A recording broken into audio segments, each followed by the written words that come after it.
long before modern science, before monotheistic religions took root, and before the rise of ancient Greece. There was Egypt, not just the Egypt of pharaohs and pyramids, but a mystical Egypt, cloaked in hidden knowledge.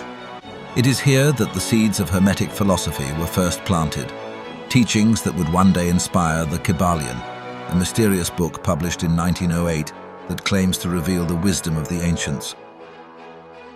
But who were these ancient sages? And what kind of civilization could give birth to such timeless truths? Let's journey back in time. At the heart of Hermetic philosophy is a legendary figure named Hermes Trismegistus, meaning thrice great Hermes.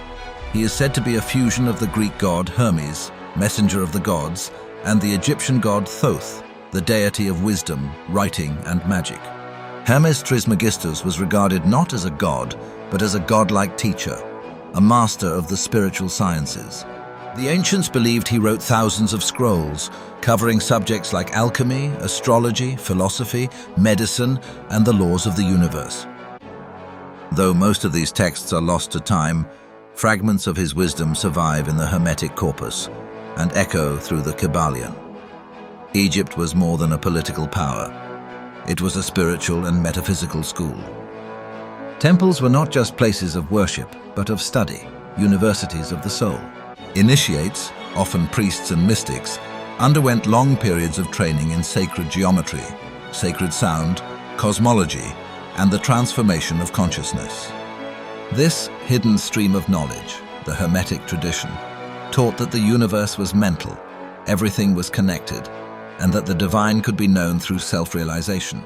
These teachings weren't shared with the masses. They were veiled in symbolism and secrecy, passed only to those prepared to understand. When Alexander the Great conquered Egypt, Greek philosophers like Plato and Pythagoras were already fascinated by Egyptian wisdom. Pythagoras reportedly studied in Egyptian temples for over 20 years. Plato referred to Egypt as the birthplace of true philosophy. As Greek culture merged with Egyptian spirituality, the Hermetic teachings were reinterpreted and preserved in new texts, eventually becoming what we now call the Hermetic corpus. Over centuries, these teachings spread through Gnostic sects, Islamic mystics, alchemists in medieval Europe, and later Renaissance magicians and philosophers, all drawn to this ancient wisdom.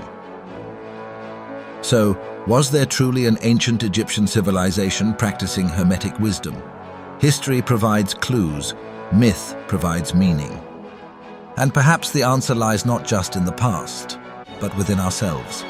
For the Hermetic path is not about blind belief. It is a path of inner discovery, of aligning with the laws of the universe and awakening the divine spark within. As the Kybalion says, "When the ears of the student are ready to hear, then cometh the lips to fill them with wisdom." And the ancients may be long gone, but their wisdom lives on, not just in books, but in the very structure of reality. All you have to do is listen.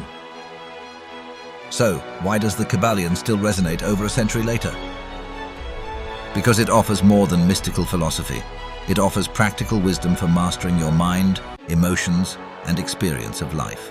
The universe may be a grand mystery, but within that mystery are patterns. And when we understand the patterns, we begin to understand ourselves. If this sparked your curiosity, explore the Kybalion yourself. Study the principles. Watch how they show up in your day-to-day life. Remember, the lips of wisdom are closed, except to the ears of understanding. Click like, subscribe, and hit the notification bell to notify for all future videos.